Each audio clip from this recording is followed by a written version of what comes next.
الأورمان Gardens حدائق الأورمان. I'd like to tell you about my trip.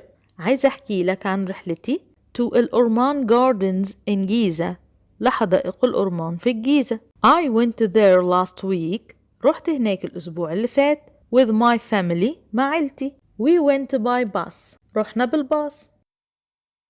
It took half an hour to get there. وصلنا في نص ساعة. It was my first time to visit it. كانت أول مرة أزورها. So I was excited. فكنت متحمس. The gardens are very big.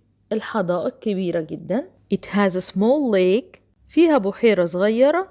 And a nice museum. ومتحف ظريف. We saw many kinds of plants and trees. شفنا أنواع كتيرة من النباتات والأشجار.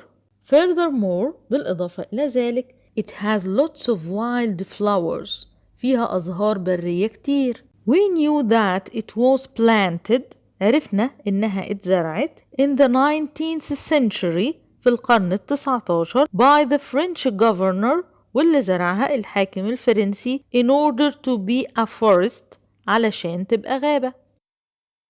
Visiting الأورمان Gardens is really a great fun. زيارة حدائق الأورمان فعلا متعة كبيرة. I'd like to visit it again with you. عايزة أزورها تاني معاك.